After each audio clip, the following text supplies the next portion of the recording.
Edhe kështu e zuri përdore përsëri dhe e shpuri në një dhomë fort të errët, në të cilën rrinte një njeri i mbyllur në një kafaz të hekurt. Ky njeri dukej se ishte fort i helmuar. Rrinte me syt, duke vështruar të pjetë, me duar të mbledhura dhe rënkonte me qitë zemër. I krishteri e pyeti: "Ç'do të thotë kjo?" Zgjidhësi i tha: "Bisedo vetë me njeriu."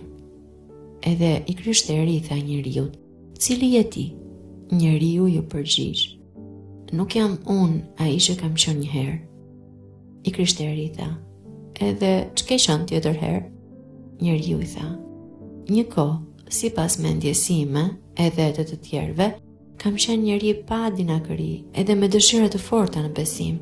Mendoja se pa fjalë do trashëgoja qytetin qiellor, edhe gëzohesha fort kur mendoja se do të arrija në atë." I krishteri e pyeti: "Mirë, po tani ç'je?"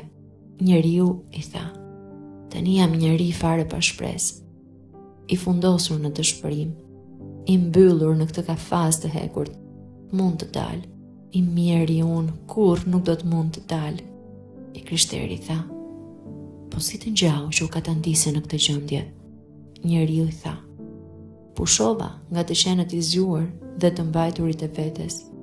Lëshova frerët në duart e dëshirimeve të mishit, më katova kundër dritës së ungjillit edhe kundër mirësisë së Zotit. Trishtova frymën e tij dhe ai iku prej meje. Anova nga ana e djallit edhe ai mua afrua. E zemërova Zotin kundër meje dhe ai më la. Edhe kaq shpërsova zemrën time, sa nuk mund të pendohem më." Atëherë i krishteri pyeti zgjidhësin: "A ka ndonjë shpresë për këtë dhe për njerëzit e këtill?" "Pyet atë vetë," i tha zgjidhësi. I krishteri e pyeti: "A nuk ka pra o njeri ndonjë shpresë më për ty? Apo duhet të rish gjithnjë mbyllur në këtë kafaz të hekurt, i dëshpëruar?" Njeriu i tha: S'ka as ndonjë shpresë për mua." I krishteri e pyeti: "Përse të mos ketë? I biri të bekuarit është fort i përdallyeshëm edhe i dhemshur." Njeriu i tha: "Unë e kam kryqëzuar për së dyti ndër veten time. E zura për asgjë drejtsinë e tij, edhe gjakun e tij e numërova si çdo gjak. Shava edhe frymën e hirit, prandaj e mbylla jashtë veten time nga gjithë premtimet e Zotit, dhe tani s'më mbetet tjetër veç frikës së madhe, edhe duke u dridhur të pres gjyqin dhe zjarrin e pashuar, i cili pa fjalë si armik do të më këlltis." I krishteri e pyeti: "Po përse e ke sjell veten në këtë gjendje të keqe?" Njeriu u përgjigj: "Për dëfrimet, për dëshirimet i liga, edhe për interesat e kësaj bote, të cilat fort më pëlqenin, edhe prej të cilave shpresoja të gjeja kënaqësi edhe gëzim, po tani gjithë secili nga këta më shpon edhe më hasi krim që se zgjumi." I krishteri i tha: "Po tani nuk mund të pendohesh edhe të kthehesh?" Njeriu përgjigj: "Perëndia më hoqi pendimin. S'kam zemër të besoj në fjalën e tij.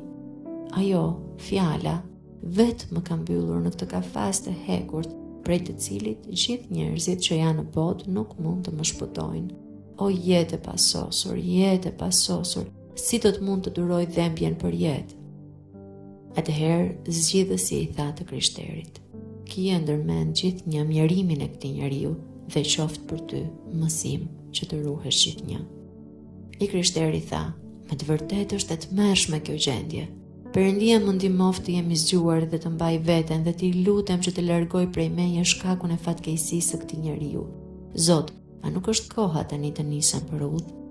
Zgjidhësi tha: "Prit, edhe një gjë kam për të treguar dhe pastaj shko."